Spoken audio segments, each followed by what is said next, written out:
This was 1980, I think 83 or 85. I was preaching in the lorry, and the power of God came. Demons were crying out, casting out devil. One elderly man of God was seated in that meeting. He sat at the back and put his hand like this, and he was watching this young boy jumping everywhere, and the people ushers were following me. You know those kind of youthful exuberance. You got what I'm saying? Yeah, they're following. Say yes sir. Say come out, and the people will fall down. They will run, go and carry them. And then when I finished, it was a great meeting by every human being assessment maybe. And this elderly man, people were greeting me. Thank you sir, thank you sir. We see the power of God. Then the man called me and said, young man, he said, I saw that all these people were clapping for you. He said, I'm actually afraid for you. He said, I don't believe you. Baba, what did I do? See me sweating. After 3 days of heavy discharge, an elder in faith looked at me and said, with all I have seen, I don't still believe you. I don't even see a future in you yet. Then he asked me, say, are you engaged to any lady? I said, no, sir. Are you married? I said, no, sir. He said, in the day you get married and the anointing continue like what I have seen, then there will be a hope and a future about you. But you are not married yet. He said, so this one that they are clapping for you, says, I was just afraid for you.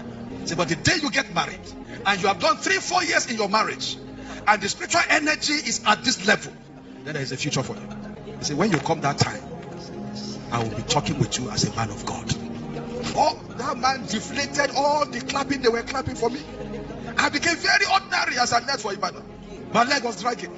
So when I got engaged in 1987, and I told my wife, my fiancée, I told her, I said, there's one Baba, but we'll not go and visit him until we are married.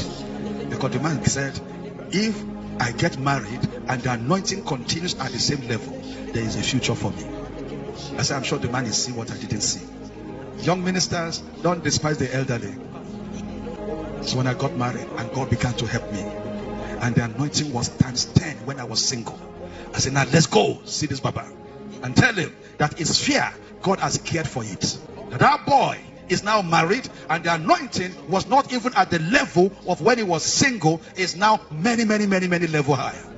So we came with gifts, with plenty money to say, Baba Esheo, thank you. Then they told us that he died last month. It pained me because I want to come and thank him. Not that I want to prove anything to him, I just want to come and thank him. Is that okay? Baba is gone. It's okay. But forever, I will never forget. That's why I'm telling you his story now again. Do you understand? Because he helped my life.